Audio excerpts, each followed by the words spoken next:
Hello दोस्तों, स्वागत है आपका। आज है 20 फरवरी। तो आज के जितने भी इम्पोर्टेंट करंट अफेयर्स हैं उन्हें देखते हैं। पहला है वाटर गैप्स को लेकर। तो ग्लोबल वार्मिंग और वाटर गैप्स, अब इसका क्या मतलब हुआ कि जैसे कि आप सोचो कि कोई झरना है जो सालों से बह रहा है, अचानक वो सूख जाता है। कारण क्या होगा? Global warming. तो ग्लोबल वार्मिंग का जो सीधा असर होता है वो किस पे जाता है?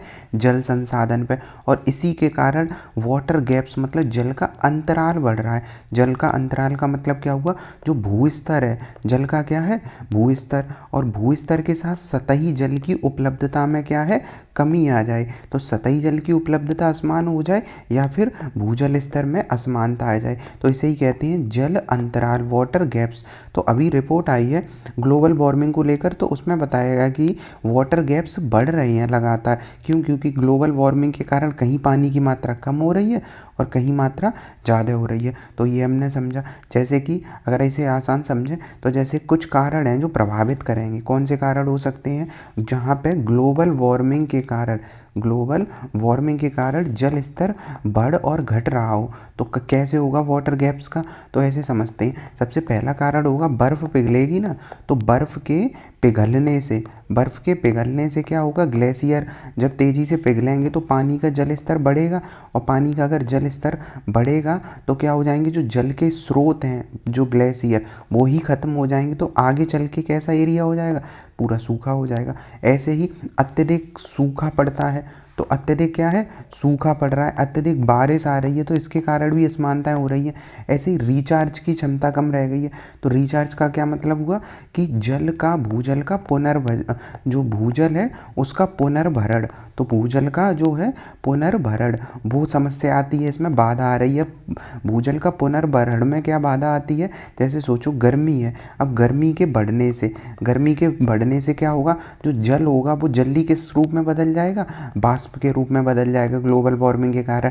और अगर जल बाष्प के रूप में बदल जाएगा तो क्या ये जल जमीन के नीचे जा पाएगा? नहीं जा पाएगा। तो ये जल बाष्पीकृत हो जाएगा। तो इससे जो भूजल का पुनर्भरण है वो पुनर्भरण भी नहीं हो पाएगा। तो ये भी याद रखना है। तो ऐसे सारे कारण प्रभावित करते हैं। ऐसे ही है नदी, झीलें, इन सब पे प्रभाव पड़ रहे हैं। तो ये रिपोर्ट के जो निष्कर्ष से ये बताया गया है।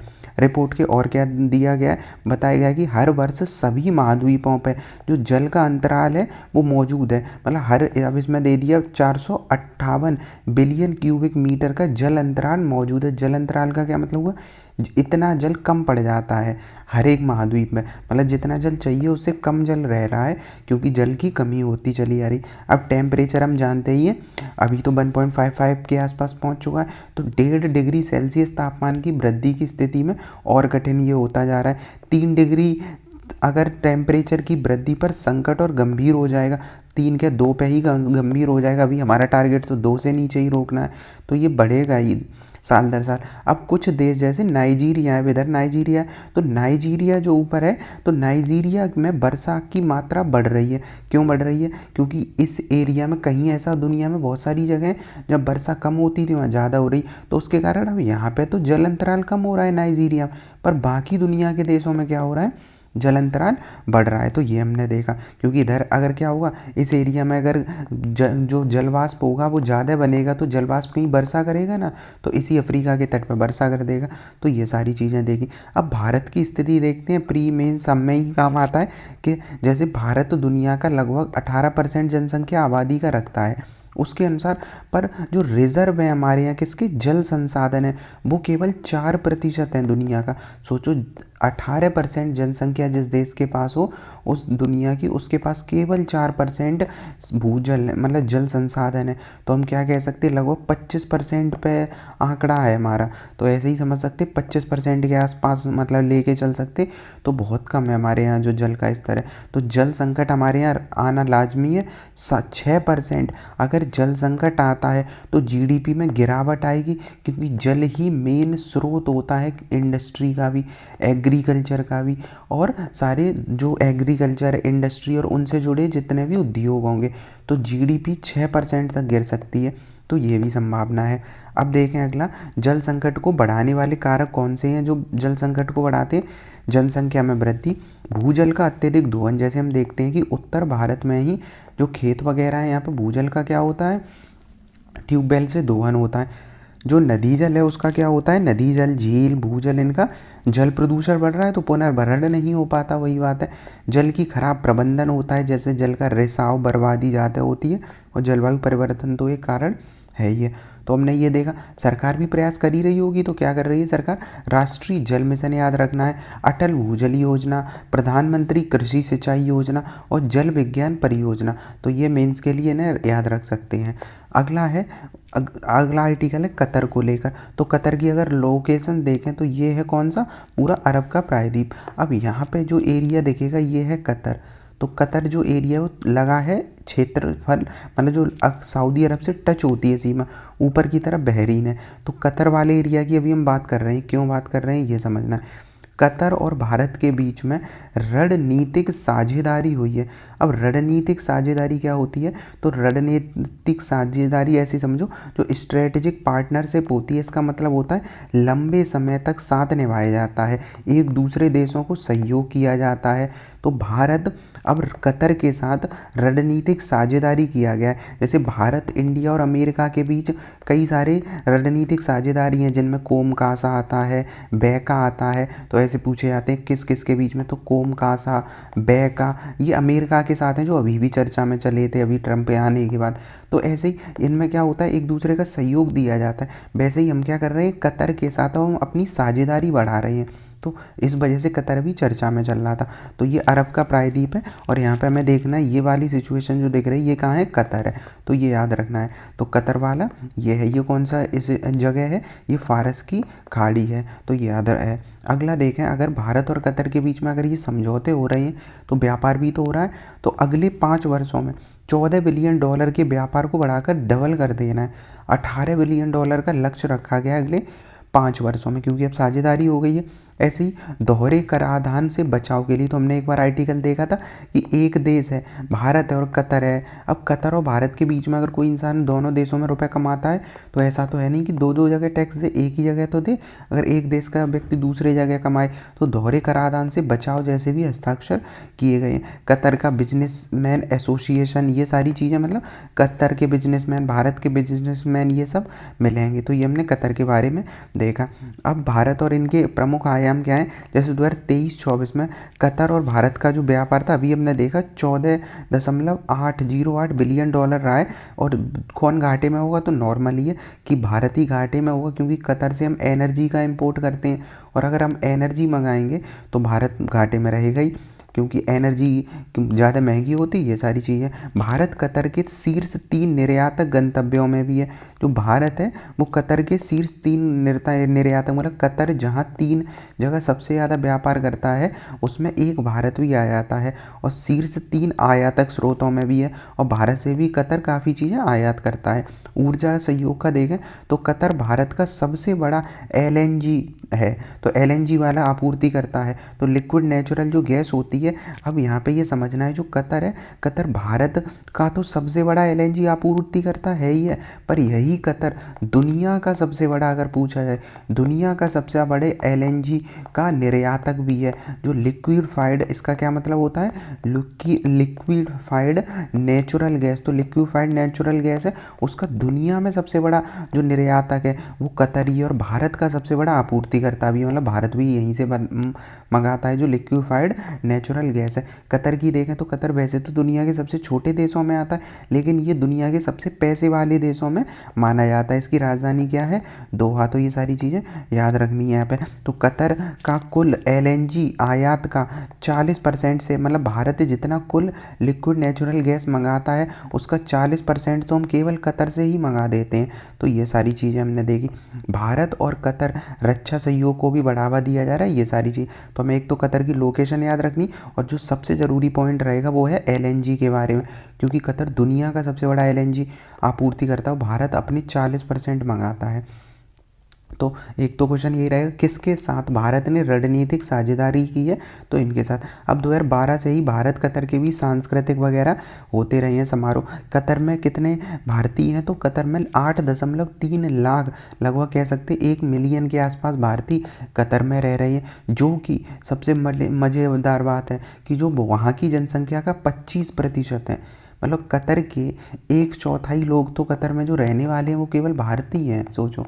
तो इस वजह से कतर और भारत के भी संबंध वैसे ही अच्छे रहने चाहिए, तो ये चीज़ है। अगला है पीटलैंड। अब पीटलैंड को कहा जाता है धरती के फेफड़े, तो धरती के फेफड़े कहा जाता है पीटलैंड को। वैसे तो अमेज़न के वन को कहा ही जाता है, वो अमेज़न के वन है वो ऑक्सीजन के लिए आने जाते हैं। धरती के ये बात कर रहे हैं पीटलैंड को, तो ये क्या है, धरती के फेफड़े। क्यों? क्योंकि ज़मीन में स्पंज की तरह पानी को सोख लेते हैं ये वाले एरिया, और कार्बन कैप्सूल की तरह प्रदूषण को बंद कर देते हैं। मतलब क्या है, जैसे कि ये एरिया दलदल वाले एरिया होते हैं, तो इन एरिया में क्या होता है, पानी को स्पंज की तरह सोख लेंगे, और पानी में ही क्या होता है इन एरिया में, कार्बन। तो जो कार्बन होता है उत्सर्जित पूरे वायुमंडल और ज़मीन में, वो कार्बन ये अंदर अपने साथ प्रदूषण को ले जाते हैं। और ये क्या है कि जब प्रदूषण कार्बन अंदर की ओर ले जाएंगे तो कार्बन का क्या होगा, डिपॉजिट हो जाएगा। तो ये दुनिया के लिए सबसे बड़े कार्बन सिंक के रूप में भी जाने जाते हैं, जहाँ कार्बन क्या कर दिया जाता है, सिंक कर दिया जाता है। वर्तमान में जब से ये क्या होता है, पर्यावरण की चर्चाएं चलती हैं, तो कार्बन सिंक एक बहुत बड़ी समस्या होती है, क्योंकि कार्बन को ऐसा तो है नहीं ख़त्म किया जा सकता है तुरंत, तो उसे ऐसे ही तो क्या सिंक करना होता है। तो ये सारी चीज़ें देखी। तो हालिया एक रिपोर्ट आई है, उसमें पीटलैंड जो है उन्हें पृथ्वी का सबसे बड़ा कार्बन भंडार बताया गया है। तो ये बताया गया है कि जो कार्बन भंडार, मतलब इनके अंदर कार्बन बहुत ज़्यादा भरा हुआ है, जो सभी जंगलों से अधिक कार्बन संग्रहित करते हैं। मतलब जंगल जितना करते हैं उससे ज़्यादा ये करते हैं कार्बन संग्रह। अगर ये स्टेटमेंट में पूछा जाएगा तो अब ये सही होगा, क्योंकि हम ज़्यादातर कैसे जानते हैं, जंगलों को जानते हैं। तो यही चीज़ें चेंज है। तो क्या हमें याद रखना, सबसे पहले ये मेंस का प्री का दोनों का ही है, और वैसे ही प्री में आते ही हैं ऐसे क्वेश्चन कि पीटलैंड क्या होता है। तो पीटलैंड दलदली ज़मीनें होती हैं, पहली ये चीज़ याद रखनी है। दलदली ज़मीनें होती जहाँ अधूरी सड़ी हुई जो वनस्पति होती है वो जमा होती है। तो यहाँ क्या होता है, पीट माने क्या है, पीट माने वनस्पति जो होती हैं, तो अधूरी सड़ी हुई वनस्पतियों का ये क्षेत्र होता है, तो उन्हें ही कहा जाता है पीटलैंड। धरती का 3% होने के बावजूद, ये डाटा बहुत इंपॉर्टेंट रहेगा कि धरती का 3% क्षेत्र है जो दलदली क्षेत्र है, तो पीटलैंड वाला क्षेत्र है, लेकिन 30% पूरे पृथ्वी का कार्बन सिंक करते हैं, और दुनिया में जंगलों से भी ये ज़्यादा रहेगा। तो अगर स्टेटमेंट में देता है कि क्या सबसे ज़्यादा कार्बन का उत्सर्जन कौन करता है, जंगल करते हैं क्या, तो ये गलत हो जाएगा। क्या समुद्र करते हैं, तो ये भी गलत हो जाएगा। कौन कर रहा है, पीटलैंड कर रहे हैं, दलदली क्षेत्र कर रहे हैं, तो ये याद रखना है। तो इस वजह से ये भी चर्चा में चल रहा था। तो कितना, 3% क्षेत्र पे है और 30%, तो ये डाटा याद रखना, 3% जो क्षेत्र है और 30% कार्बन सिंक कर रहे हैं ये, तो याद रखना ये क्षेत्रफल रहेगा। तो ये हमने देखा। उसके बाद देखें कार्बन कैप्चरिंग, तो पीटलैंड की हमने डेफिनेशन देख ही ली है। जो दलदली क्षेत्र होते हैं ये वाले होते हैं 3%, और ये सारा देख लिया। भारत और चीन पीटलैंड संरक्षण में अपेक्षाकृत बेहतर है, मतलब भारत का ज़्यादा अच्छा है थोड़ा, कि जो भारत है इन चीज़ों को संरक्षित ज़्यादा कर रहा है। तो क्या इसके अगर फ़ायदे पूछे जाएंगे, तो एक तो कार्बन को कैप्चर कर रहा है, दूसरा जल का संरक्षण भी तो ये करेंगे, क्योंकि कार्बन को अगर सोख लेंगे तो क्या होगा, पानी को स्टोर करके भी तो ज़मीन में रख रहे हैं, पानी को भी तो सोख रहे हैं, तो जल स्टोर करके भी रख रहे हैं। अब जल स्टोर रहेगा तो सूखे से लड़ने में इस एरिया में मदद मिलेगी कि नहीं। उसके साथ ही अब सोचो, जहाँ पानी है, दलदल है, कार्बन है, सारी चीज़ें, पेड़ पौधे जीव जंतु भी तो वहाँ रहेंगे, तो पौधे के घर भी होंगे यहाँ पे, तो ये याद रखना है। तो ये देखा हमने। तो अध्ययन में निष्कर्ष यही निकाले गए, केवल 17% पीटलैंड संरक्षण में है, बाकी जो जितने बचे पीटलैंड है 83%, उन्हें संरक्षण ही नहीं दिया जा रहा है, तो ज़्यादातर वो खतरे में। अब पीटलैंड कहाँ है, ये बायोमास के स्तर, जैसे एक शीतोष्ण पीटलैंड, समशीतोष्ण पीटलैंड, उष्णकटिबंधीय, तो यहाँ इंपॉर्टेंट है समशीतोष्ण और उष्ण पीटलैंड है वो ज़्यादा हैं, शीतोष्ण वाले कम हैं, तो याद रखना उष्ण वाला ज़्यादा है दिखेगा। उसके बाद अगर इनकी तुलना करें तो मैंग्रोव को, जैसे 100% मैंग्रोव है मान लो, तो मैंग्रोव का 42% संरक्षण कराया जाता है। संरक्षण का मतलब सरकारें उसे ध्यान देती हैं, संरक्षण करती हैं, योजनाएँ चलाती हैं, पेड़ पौधे लगाती लगाते हैं, ये मैंग्रोव के 42% पे होता है, पर पीटलैंड का केवल 17% ही संरक्षण किया जाता है। तो ये याद रखना है एक। तो पीटलैंड का महत्व भी देख लिया हमने, ये सारी चीज़ें देख ली हैं। अब जैसे प्राकृतिक आपदाएं हैं, तो प्राकृतिक आपदाओं से सुरक्षा, जल शुद्धिकरण ये करते हैं, जिस एरिया में रहेंगे तो जल का शुद्धिकरण करते हैं, बाढ़ का नियंत्रण करते हैं, क्योंकि ये दलदली भूमि है, अगर पानी आएगा तो इस एरिया में भर जाएगा, तो जो बाढ़ का पानी है वो फैलेगा नहीं चारों तरफ, क्योंकि ये एब्जॉर्ब कर लेते हैं, इनके अंदर कार्बन जो कार्बन वगैरह होते हैं वो ज़्यादा होते हैं, ग्रीन हाउस गैस से बचाते हैं। तो ये सारी चीज़ें हमने जो मेन थी वो देखी हैं, कार्बन का अवशोषण कर लेते हैं। पर जो पर्वतीय क्षेत्रों में अत्यधिक चराई से पीटलैंड नष्ट हो रहे हैं, तो ये भी चीज़ें, क्योंकि पीटलैंड वाले एरिया में चराई ज़्यादा हो जाती है, दलदली क्षेत्र में जानवर चर लेते तो वो ख़राब हो जाती है, मिट्टी इधर उधर हो जाती है। तो ये सारी चीज़ें हमने देखी इसके बारे में। उसके बाद इसके लिए सरकारें क्या कर रही हैं, तो UNEP है वो इसका संरक्षण कर रही है। रामसर साइट आर्द्र भूमियों के लिए ही जाना जाता है 71 का। भारत सरकार भी संरक्षण कर रहे हैं, बिल्कुल कर रहे हैं। आर्द्र भूमि पुनरुद्धार कार्यक्रम आया है 2020 में, और ऐसे ही अमृत धरोहर योजना भी अभी की है।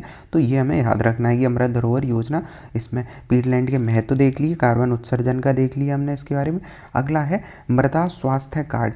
तो सोचो मिट्टी का ये रिपोर्ट कार्ड है, सेहत का रिपोर्ट कार्ड जैसे आता है ना, रिपोर्ट कार्ड हेल्थ का, तो मिट्टी का ये स्वास्थ्य का रिपोर्ट कार्ड है, मिट्टी की सेहत कैसी है अगर ये जानना हो तो मिट्टी के स्वास्थ्य कार्ड के लिए है। तो सरकार ने 2015 में, भारत सरकार ने मृदा स्वास्थ्य कार्ड की शुरुआत 2015 में राजस्थान से की थी। आज हम क्यों पढ़ रहे हैं इन्हें, 10 साल पूरे हो गए हैं इन्हें। मृदा पोषण तत्व गुणवत्ता उनकी जानकारी के लिए था, ये कार्ड मिलेगा तो उसमें मृदा की कौन सी पोषक तत्व कम है ज़्यादा है, ये सारी चीज़ें। अब इसे बाद में क्या कर दिया गया, मृदा स्वास्थ्य कार्ड है, इसे 2022-23 में राष्ट्रीय कृषि विकास योजना में ही मिला दिया गया था।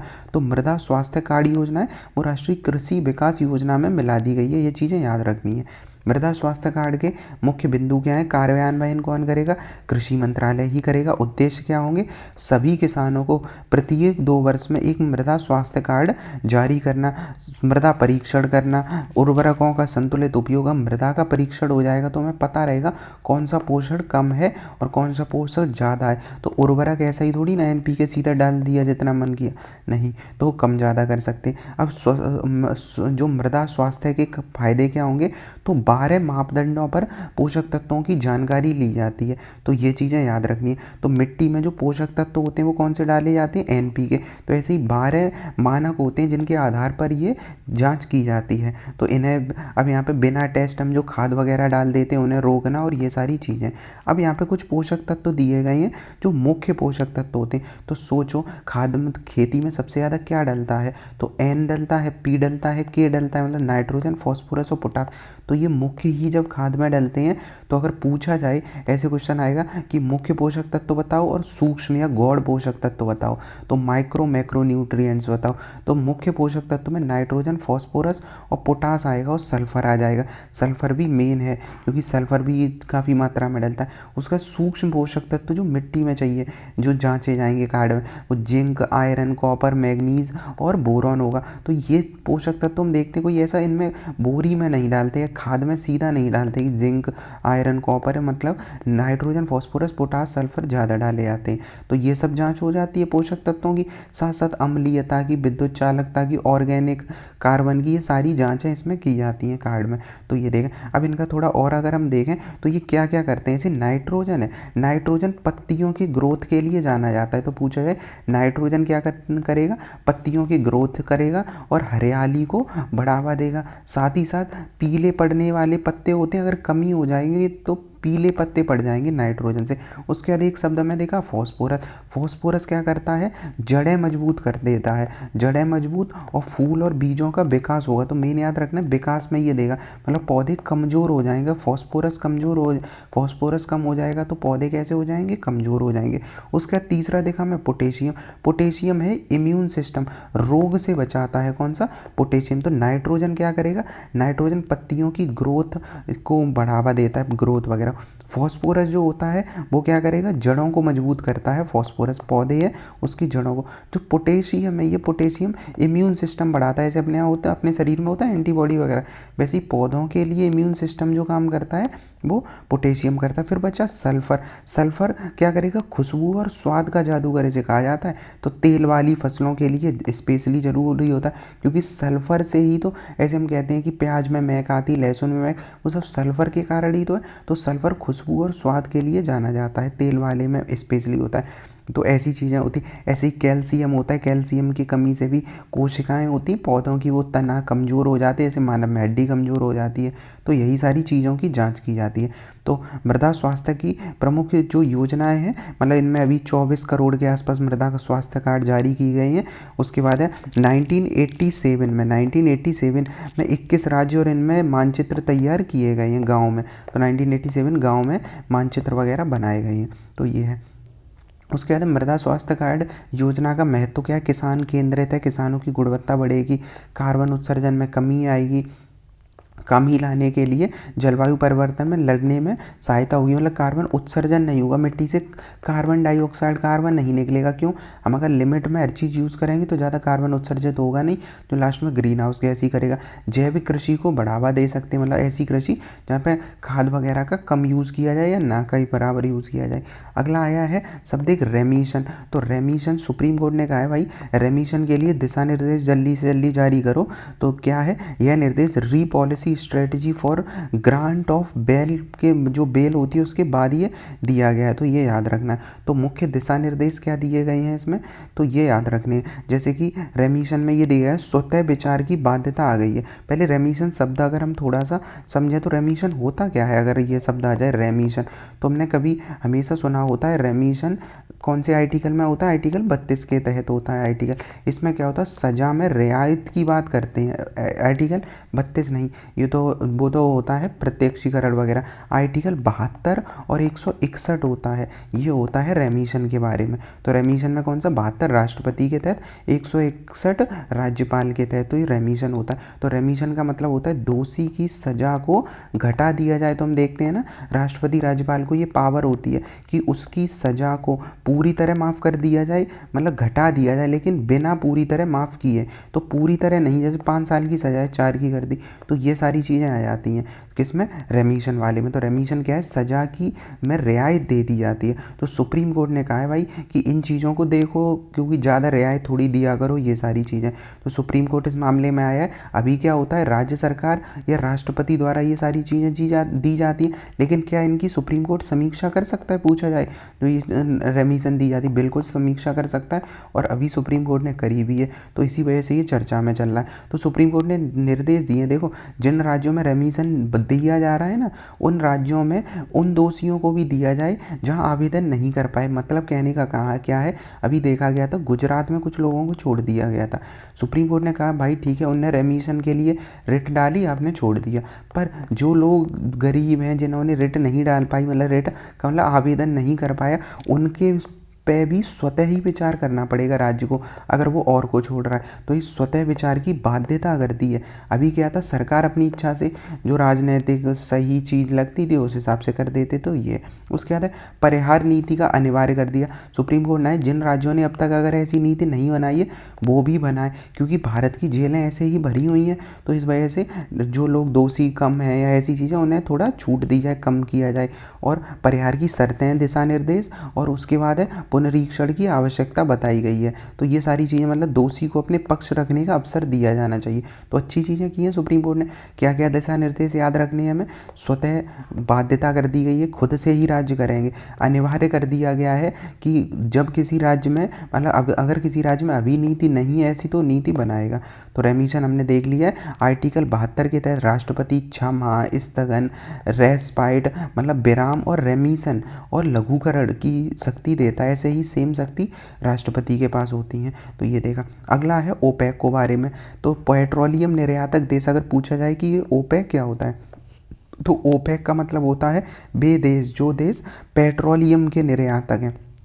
तो जो दुनिया भर के पेट्रोलियम के निर्यातक देश हैं, उन्होंने अपना एक संगठन बना लिया था, उसका नाम क्या रख दिया गया, ओपेक। और ओपेक प्लस में ही ब्राज़ील की एंट्री हो गई है। तो बस याद रखना। तो ओपेक क्या है, organisation of petroleum exporting country, दुनिया के सबसे बड़े तेल निर्यातक हैं। अब तेल का बहुत बड़ा खिलाड़ी माना जाता है ब्राज़ील भी, पर ब्राज़ील ओपेक का अभी तक सदस्य नहीं था। अब ब्राज़ील ओपेक का एक ग्रुप और चलता है जिसका नाम है ओपेक का विस्तार ग्रुप, ओपेक प्लस, तो इसमें ब्राज़ील को शामिल कर लिया गया। तो ये वाली चीज़ अभी चर्चा में थी। तो 2-3 क्वेश्चन आ सकते किसे शामिल किया गया, ओपेक क्या है। तो जो ओपेक है चूँकि तेल वाली कंट्री का है, तो 1960 में जो बगदाद है वहीं पे बना था। Iran, Iraq, Kuwait, Saudi, Venezuela, important है वेनेजुएला जो साउथ अमेरिका में है, वो दुनिया का सबसे बड़ा तेल भंडार वाला देशों में से जाना जाता है, वो भी इसमें शामिल है। वर्तमान में फिर तब तो ये 5-6 देश थे, वर्तमान में 12 हैं, जैसे Algeria, Angola, Iran, Kuwait, Libya, Saudi, ये सारे देश इसमें शामिल थे। मुख्यालय इनका बिल्कुल अलग है, पर मुख्यालय ही याद रखना होता है। क्यों? क्योंकि 1960 में जब ये बना था ना, तो चर्चाएँ तो होनी चाहिए थी, ऐसा लगेगा कि इनका मुख्यालय तो कहाँ होगा, अरब कंट्री में होना चाहिए, तेल वाले में, पर मुख्यालय कहाँ है, ऑस्ट्रिया के वियना में है। क्या भारत सदस्य है? नहीं, भारत में तेल उत्पादन इतना है ही नहीं है। तो इसमें तेल की मूल्यों को स्थिर करना, मतलब ये डिसाइड करते हैं कि क्या रेट रहे, क्या सारी चीज़ें, नीति बनाना। तो ये देखा, तो हमने ओपेक देखा। 2016 में ओपेक में 10 अन्य देशों को मिलाकर ओपेक प्लस का गठन कर दिया गया था। तो वैसे तो 1960 में ओपेक बना था, और 10 और मिला दिए, उन्हें कह दिया गया ओपेक प्लस। इसमें भी वही लोग हैं, देश है, मतलब जो तेल वाले, जो तेल जिनके यहाँ उत्पादित होता है। इसमें जैसे ओपेक प्लस में रूस, कजाकिस्तान, मैक्सिको, मलेशिया जैसे देश हैं। ब्राज़ील क्यों शामिल हो गया? क्योंकि ब्राज़ील बड़ा तेल उत्पादक है। जैसे जब हम अमेरिका पढ़ते हैं तो मैक्सिको की खाड़ी, वेनेजुएला, ये सारी जगहें हैं ये तेल के लिए काफ़ी जानी जाती हैं। तो इसमें अगर जाएगा तो फ़ायदा हो जाएगा उस पर। उसके बाद ये इंपॉर्टेंट भी याद रखना है ओपेक के बारे में।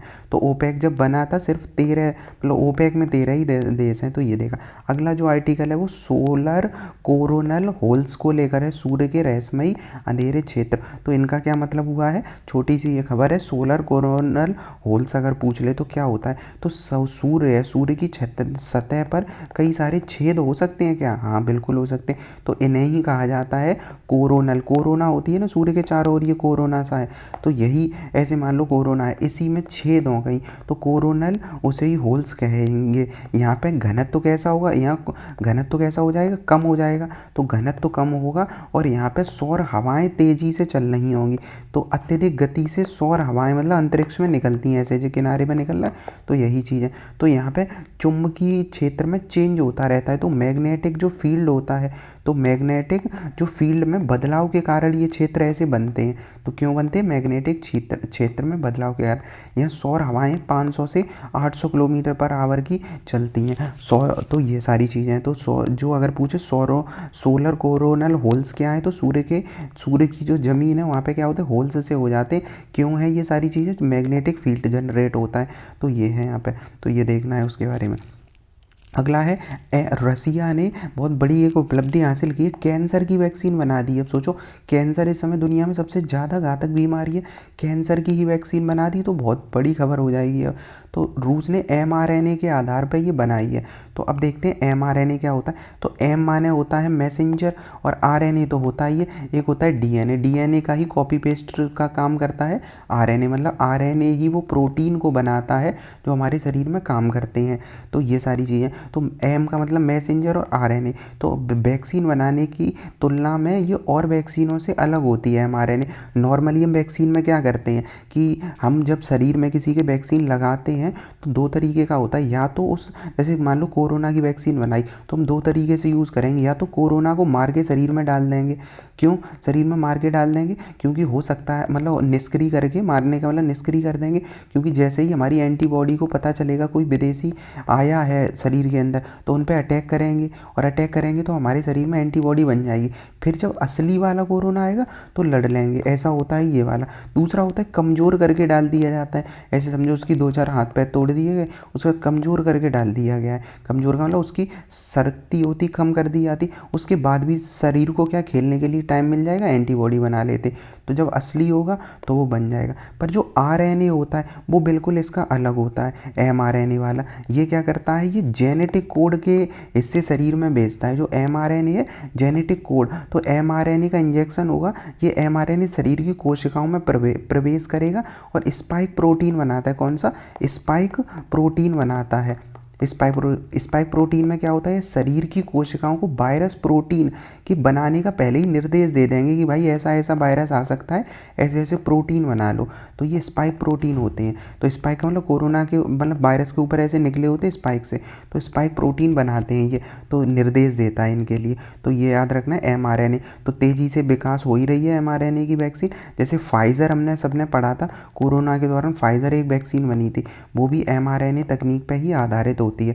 तो mRNA तकनीक HIV, कैंसर, अब कैंसर के लिए आ गया तो ये अच्छा ही रहेगा। तो वैक्सीन कैसे होती है, निर्देश दे देती है बस सेल को कि भाई अब अगला वायरस ऐसे आ सकता है, अब ऐसे बना दो। तो ये निर्देश देती है एंटीबॉडी बनाने के लिए। तो यही देखा हमने mRNA के लिए। बाकी जो होती हैं वो कैसे है, वो पहले उनमें डाला जाएगा शरीर के अंदर कोई कमज़ोर वायरस और फिर से उससे लड़ के बनते हैं, जबकि mRNA में कैसे बनेगा, उसे निर्देश देके। तो ये देगा। वैसे कैंसर के अभी तक हम क्या इलाज देखते आए, कीमोथेरेपी, mRNA की वैक्सीन अब बनी गई है सामान्य कैंसर के इलाज जो होते हैं। तो ये अच्छी बात है, बड़ी खबर है।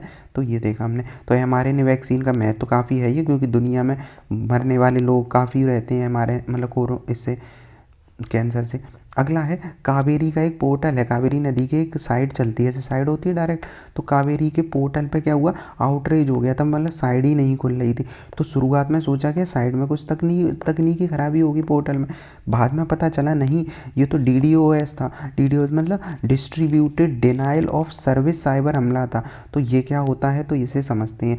तो DDoS अगर पूछा जाए तो डिस्ट्रीब्यूटेड, कौन सा, डिस्ट्रीब्यूटेड डिनाइल ऑफ सर्विस होता है।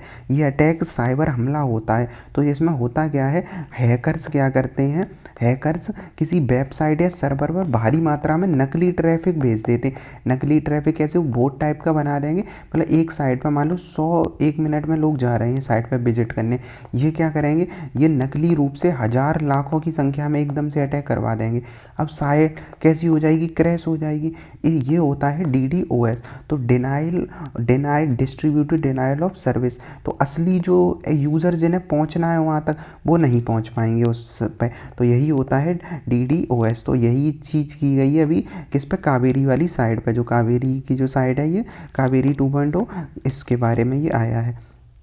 तो हैकर्स ने मॉलवेयर को संक्रमित करके बोट में बदल दिया और यहाँ पे नकली कई सारे अनुरोध भेजने लगे, रिक्वेस्ट वगैरह जो नकली थे, इनका कोई मतलब नहीं था। तो जिन्हें पहुँचना था, जिन्हें वाला सर्वर को जाना था, वो नहीं कर पाए। तो ये हमने देखा। अगला एक और दिखता है DOS क्या होता है, डिनाइल ऑफ सर्विस। तो ये नॉर्मल है। डिनाइल ऑफ सर्विस में क्या होगा, जैसे एक व्यक्ति होगा, एक कंप्यूटर होगा, कम शक्तिशाली होता है डिनाइल ऑफ सर्विस में। तो इसमें डिनाइल ऑफ सर्विस में क्या होगा, कोई एक हैकर एक वेबसाइट पर सर्विस में ज़्यादा रिक्वेस्ट भेजता है, वह ठप पड़ जाता है। पर इसमें एक भेजेगा, एक व्यक्ति तो मान लो 100-200 भेज पाएगा, पर इसमें बहुत ज़्यादा होता है, हैकर भी ज़्यादा अत्यधिक शक्तिशाली होता है। तो ये याद रखना। इसमें डिनाइल ऑफ सर्विस में जैसे हम होते कभी कभी एक ही बटन पर बार बार दबाते, तो ये डिनाइल ऑफ सर्विस जैसे में हो जाएगा, बार बार रिक्वेस्ट वाला। जबकि डिस्ट्रीब्यूटेड डिनाइल ऑफ सर्विस में क्या हो जाएगा, एकदम से ये वाला है। जैसे ऐसे सोचो, इधर कितनी रिक्वेस्टें आ रही हैं DOS में, ये वाला थोड़ा थोड़ा, और डिनाइल ऑफ में बहुत सारी एकदम से रिक्वेस्ट आ गई। तो ये है। तो इससे प्रभाव क्या होंगे, सरकारी सेवाओं पे असर पहुंचेगा, ये सारे खतरे ही हैं। डाटा चोरी वगैरह भी होंगे, ये सब खतरे। बचाव के लिए क्या है, सुरक्षित करना, साइबर के उपाय करना, अर्ली वार्निंग सिस्टम। अगर ऐसा कोई ट्रैफिक आता है सामान्य, तो पता चल जाए पहले ही कि ये कैसा है, DDoS अटैक है। बैकअप डाटा का होना चाहिए। तो ये देखा हमने। अगला है डिपॉजिट इंश्योरेंस लिमिट बढ़ाने पर विचार हो रहा है। तो ये क्या है, डिपॉजिट इंश्योरेंस। तो सोचो, बैंक अगर डूब जाए तो क्या होगा, तो अब सबका पैसा चला जाएगा, नहीं जाएगा। बैंक अगर डूबता है तो बैंक अपना पहले से एक लोन करा के रखता है। लोन का मतलब बैंक एक करा के रखता है, मतलब जैसे हम अगर 100 रुपये बैंक में जमा करते हैं तो 15 पैसे कट जाएंगे पहले ही, बैंक का लोन टाइप का हो जाए, मतलब एक बीमा टाइप का हो जाएगा। उसे ही कहते हैं डिपॉजिट इंश्योरेंस लिमिटेड। इसमें क्या होता है कि जिन लोगों ने 5 लाख तक रुपए जमा किया है, उन लोगों को रुपए मिल जाएगा। 5 लाख से ज़्यादा वालों की गारंटी नहीं होती है। तो सरकार कह रही है इसे, मतलब सरकार का मतलब इसे बढ़ा देना चाहिए, क्योंकि चाइना में 57 लाख तक का रुपए मिल जाता है, बैंक डूब भी जाए तब भी जिनका 57 लाख तक का है वो मिल जाएगा। और अमेरिका में तो शायद 1.5 करोड़ के आसपास है ये चीज़। तो भारत में केवल 5 लाख तक का ही मिल सकता है अगर बैंक डूब जाए। मतलब अगर किसी का 50 लाख भी है तो उसका पूरा चला जाएगा, 5 लाख तक ही मिलेगा। किसी का 2 लाख है तो उसे 2 लाख तुरंत मिल जाएगा, क्योंकि भारत में 5 लाख इस वजह से लिमिट रखी गई है कि छोटे जो गरीब लोग हैं उनका रुपये ना डूबे। तो वही चीज़ होती है डिपॉजिट इंश्योरेंस लिमिटेड। तो इसे 5 लाख से बढ़ाने के लिए काम किया जा रहा है। अब ये सारी चीज़ें कौन प्रतिबंधित करता है? RBI करेगा, क्योंकि अभी एक न्यू इंडिया कोऑपरेटिव बैंक है, उस पर भी दबाव देखा गया है। तो ये हमने देखा। तो इसकी स्थापना कब हुई थी? इस जो credit corporation of India limited की 1978 में।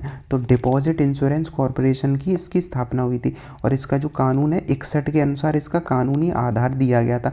Deposit insurance and credit guarantee है ना, गारंटी मिलेगा रुपए, कॉरपोरेशन 1961। क्यों? क्योंकि देखो बैंक में भरोसा इंसान तभी तो रुपए जमा करेगा, ऐसे डूब जाए तो सबका चला जाएगा। तो इसी वजह से ये क्या किया गया था? गारंटी कॉरपोरेशन किया गया था। RBI के पूर्ण स्वामित्व वाली ये कंपनी है, DICGC। तो ये सारी चीज़ें, तो उद्देश्य क्या है? धन को सार्वजनिक रूप से लोगों का विश्वास बना रहे, ये सारी चीज़ें।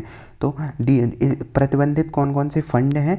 तो देखो डिपॉजिट मतलब ऐसे सारी चीज़ें जो सरकार मतलब हमने बैंक में जमा कर रखे हैं, जैसे डिपॉजिट फंड जमा करके रखते हैं व्यक्ति, तो बैंक दिवालिया हो जाएगा तो जिनने FD जमा करके रखी है वो मिल जाएगा। क्रेडिट गारंटी फंड में क्या हो? कर्जदाता को सुरक्षा प्रदान करता है। मेन बात क्या है? कर्जदाता को सुरक्षा प्रदान करेगा। इसमें बीमा कवर, दायरा कब होता है? कितने दिन में मिल जाएगा? ऐसा थोड़ी ना 50 साल में 20 साल में मिलना चाहिए वो रुपए जो बैंक में जमा किया था, नहीं, 90 दिन के भीतर RBI दे देगा। तो ये सारी 5 लाख तक मिलेगा। उसके बाद ऊपर डिसाइड होता है कि अगर बैंक से रुपए निकल पा रहा है, मतलब बच पा रहा है, तो मिल पाएगा। और का कवर क्या क्या करते हैं? तो वाणिज्यिक बैंक है जैसे SBI वगैरह है, क्षेत्रीय ग्रामीण बैंक है, स्थानीय बैंक है, विदेशी और सहकारी, ये सब कवर कर किए जाते हैं। क्या कवर नहीं किया जाता है? तो प्राइमरी कोऑपरेटिव थोड़ी ना इसमें किए जाएंगे। विदेशी बैंक है, भारत के बाहर जमा किसी ने कर दिया, तो ये सारी चीज़ें इसमें शामिल नहीं की जाती हैं। तो वही है इसमें। अब वृद्धि 1 लाख से पहले 5 लाख की गई थी, अब इसे और बढ़ाने की बात की जा रही है 5 लाख से ज़्यादा की। तो इसी वजह से ये चर्चा में चल रहा था। अगला है पराम्बीकुलम टाइगर रिजर्व में जैव विविधता में वृद्धि हो रही है, क्योंकि यहाँ 15 नई प्रजातियों की खोज हुई है। मतलब नई प्रजातियों की खोज की गई, जिनमें पक्षी, तितली, ओडोनेट्स हैं। तो इनकी खोज हुई है कहाँ? तो 15 नई प्रजाति लिस्ट में जुड़ गई हैं। जैव विविधता बढ़ेगी ना, तो पराम्बीकुलम टाइगर रिजर्व में है। तो पराम्बीकुलम टाइगर रिजर्व केरल के पलक्कड़ और त्रिशूर जिले में है, तो ये याद रखना है। और पश्चिम में अन्नामलाई और नेलियम थम्पी ये करके है, तो ये है पराम्बीकुलम। तो ये याद रखना, ये पराम्बीकुलम वाला एरिया रहेगा। तो केरल वाले एरिया में यहाँ पे कई सारे पहले से जीव पाए जाते हैं, तो यहाँ पे याद जो रखना है वो थोड़ी नदी हम देख सकते हैं। पराम्बीकुलम है तो पराम्बीकुलम नदी याद ही रहेगा। सोलेयार हैं, 16 वन पाए जाते हैं, तो सोलेयार और थेक्कड़ी नदियाँ हैं। तो पराम्बीकुलम, सोलेयार और थेक्कड़ी नदियाँ हैं यहाँ पे केरल वाले एरिया में पराम्बीकुलम है। तो ये देख गए हमें। अब देखो ये पराम्बीकुलम में नीचे अनाईमुड़ी है, जो अनाईमुड़ी अन्नामलाई वाली रेंज मिल जाएगी। इधर ऊपर है डोडाबेटा, तो डोडाबेटा अनाईमुड़ी के बीच में है पराम्बीकुलम वाला एरिया। तो पराम्बीकुलम में यहाँ पे टाइगर रिजर्व भी है, यहाँ पे नम, सदाबहार सारे तरीके के वन पाए जाते हैं। तो ये इसमें से याद रखना। यहाँ कुछ प्रजातियों के नाम दे दिए गए हैं, जैसे कुछ औषधियाँ मिलती हैं, कुछ फौना मिलते हैं, मतलब जंतु मिलते हैं, मेढक वगैरह, ये सारी चीज़ें। तो ये है। उसके बाद कोस्टा रिका, जो अभी देखा गया है कि भारत में कई सारे जो लोग भारत से डंकी फ्लाइट के जरिए विदेशों में गए थे, मतलब अवैध रूप से उन्हें वापस भेजा जा रहा है। तो उसी में एक देश का नाम आ रहा है कोस्टा रिका, जहाँ से होते हुए भारतीयों को अमेरिका में प्रवेश मिल रहा था, मतलब जा रहे थे। तो कोस्टा रिका की लोकेशन थोड़ा ध्यान में रखना। ये है जो पनामा सिटी है, ये पनामा के ठीक ऊपर कोस्टा रिका है। तो ये याद रखना, क्योंकि कोस्टा रिका भी चर्चा में चल रहा है। तो निकारागुआ, जो कोस्टा रिका के ऊपर है निकारागुआ, नीचे साउथ में जो कंट्री है वो पनामा है। ये सारी चीज़ें याद रखनी है।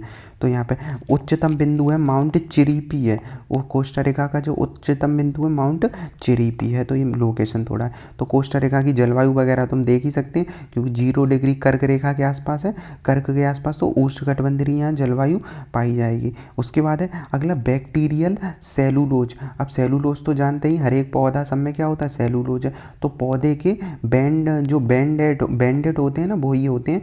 तो बैक्टीरियल सेलुलोज, तो इसे बस समझ लेना कि बैक्टीरियल सेलुलोज एक प्राकृतिक क्या है, एक प्राकृतिक सेलुलोज, एक प्राकृतिक और बायोडिग्रेडेबल। कैसा, बायोडिग्रेडेबल। बायोडिग्रेडेबल का क्या मतलब हुआ, जो जैव निम्नीकृत हो जाए, मतलब जैसे पानी में हमने कोई चीज़ डाल दी है, कुछ ऐसा जो सड़ गल जाए, जैसे पत्ता डाल दिया सड़ गल के ख़त्म हो जाएगा, बैक्टीरिया खा जाएंगे, वो चीज़ें होती बायोडिग्रेडेबल। तो जो बैक्टीरियल सेलुलोज है वो बायोडिग्रेडेबल, प्राकृतिक और उच्च शुद्धता वाला सेलुलोज होता है, जिसे बैक्टीरिया द्वारा उत्पादित किया जाता है। पौधे से मिलने से, जो पौधे से सेलुलोज मिलता है ना, हम जानते हैं पौधे किससे बने होते हैं, सेलुलोज से, उनसे ज़्यादा अच्छा ये बैक्टीरियल सेलुलोज होता है, इस वजह से ये चर्चा में चल रहा है। तो ये तो बैक्टीरियल सेलुलोज कुछ बैक्टीरिया द्वारा ये बनाया जाता है, पॉलीमर बहुलक होता है, तो याद रखना। अब इसका उपयोग कहाँ किया जा सकता है, क्योंकि बैंडेड के रूप में यूज़ कर सकते हैं ना, तो चिकित्सा के घाव, कृत्रिम ऊतक, टिश्यू वगैरह इनमें यूज़ कर सकते हैं। तो अगर पूछा जाएगा तो सेलुलोज क्या होता है, कोशिका की जो भित्ति होती है, वो कोशिका की भित्ति, अब कोशिका की जो दीवार होती है, बनी होती है पेड़ पौधों की, वो सेलुलोज से ही बनी होती है। मनुष्य से पचा पाचा नहीं, अपेंडिक्स मनुष्य के शरीर में होती है जो सेलुलोज को पचाने सकती थी, पर वो कैसा हो चुका है, वह हमारा निष्क्रिय हो चुका है। तो गाय, भैंस, दीमक इसे पचा सकते हैं। तो ये चीज़ें देखी हमने। उसके बाद है पोर्ट ऑफ कॉल, वहाँ पे INS भी तारड़ी है, अपना जो जहाज है ये वहाँ पे गया है। अब इसमें बस ये नाम याद रखना, ये है क्या, तो पोर्ट ऑफ स्टैनली फॉकलैंड द्वीप समूह की राजधानी है, और वहीं पे ये है port of call. Port of call का मतलब होता है बंदरगाह जैसा एरिया, तो बंदरगाह टाइप का। तो पोर्ट ऑफ कॉल क्या होता है, एक बंदरगाह होता है, ये याद रखना। अब जो अपना जो INS तारडी गया है, ये फॉकलैंड पे गया है, और फॉकलैंड की जो राजधानी है वो क्या है, पोर्ट स्टैनली। अब फॉकलैंड का है तो हमने जलधारा देखी होती है, यहाँ पे एक फॉकलैंड कैसी है, जलधारा भी है। तो ये साउथ अमेरिका है, साउथ अमेरिका, अर्जेंटीना, चिली वगैरह ये है, ये रहा फॉकलैंड वाला, तो यहाँ पे याद रखना है। तो अभी चर्चा में चल रहा है फॉकलैंड, क्योंकि अपने यहाँ जहाज गया है, तो ये देखा हमने। उसके बाद है ये अपीड़ा, अपीड़ा और बायोफेच। तो अपीड़ा क्या है, एग्रीकल्चर, अपीड़ा क्या है, agriculture and processed food product export development authority. इसकी स्थापना हुई थी 1986 में। मेन बात है कि एग्रीकल्चर के लिए काम करती, मुख्यालय है नई दिल्ली में, तो दिल्ली में उसका मुख्यालय। तो अपीड़ा क्या है, एग्रीकल्चर और प्रोसेस्ड फूड के लिए है, तो ये देखा हमने। बायोफेच के लिए क्या है, क्योंकि अभी जो समारोह हुआ है वो भागीदारी इसने किस में की है, बायोफेच में। तो बायोफेच क्या है, ऐसे समझ लो ये दुनिया का सबसे बड़ा जैविक खाद्य मेला है, जहाँ जैविक पदार्थ मिलेंगे। तो जैविक पदार्थ, क्योंकि अपीड़ा कृषि से संबंधित है, तो इसमें ऑर्गेनिक पदार्थ का ये मेला है बायोफेच। तो इसमें कौन शामिल हुआ है, अपीड़ा हुआ। तो अपीड़ा 85 अधिनियम के तहत 86 में बनाई था, 85 में मंत्रालय, वाणिज्य मंत्रालय, फूड एग्रीकल्चर इनका रिसर्च वगैरह ये करता है, ये देखा हमने अपीड़ा। अगला है UN हैबिटेट और C14 कंट्री वगैरह। तो UN हैबिटेट और C14 कंट्री का मतलब क्या है, तो C14 कंट्री और UN हैबिटेट ने शहरी नियोजन के लिए साझेदारी की है। तो मुख्य उद्देश्य इनका क्या है, अर्बन प्लानिंग, मतलब शहरीकरण जो हो वो सतत होना चाहिए, और जो उत्सर्जन है पर्यावरण से कार्बन का उत्सर्जन, वो 25% की कटौती की जानी चाहिए। तो इस वजह से UN हैबिटेट ने समझौता किया है C14 कंट्री से। तो UN हैबिटेट के बारे में देखते हैं, 1978 में बना था, मुख्यालय केन्या के नैरोबी में, नाम है UN हैबिटेबल। तो हैबिटेट में क्या है, टिकाऊ और सस्टेनेबल, कैसा है, टिकाऊ और सस्टेनेबल जो है उसे शहरी विकास को बढ़ावा देना है, मतलब सुरक्षित समावेशी शहर बनाना है इसका मुख्य उद्देश्य UN हैबिटेट का। सेम है ऐसा ही क्या, C14, अगर C14 सिटी पूछा जाएगा तो ये दुनिया का एक नेटवर्क है, जो ऐसे शहर इनमें आते हैं जो जलवायु परिवर्तन से लड़कर काम कर रहे हैं। तो दुनिया के अग्रणी 100 शहर के मेयरों का ये क्या है, जो दुनिया के 100 अग्रणी शहर होते हैं इनके मेयरों की नेटवर्क होता है। उद्देश्य क्या है, तो जलवायु परिवर्तन से निपटना है और शहरों में कार्बन उत्सर्जन को कम करना है। भारत से भी कोई शहर है इसमें C14, बिल्कुल, दिल्ली, मुंबई, कोलकाता जैसे शहर इसमें शामिल हैं। तो UN हैबिटेट और C14 मिलके बैठक की है इनने। तो ये हमने देखा आज का 20 फरवरी के जो भी इंपॉर्टेंट करेंट अफेयर्स थे।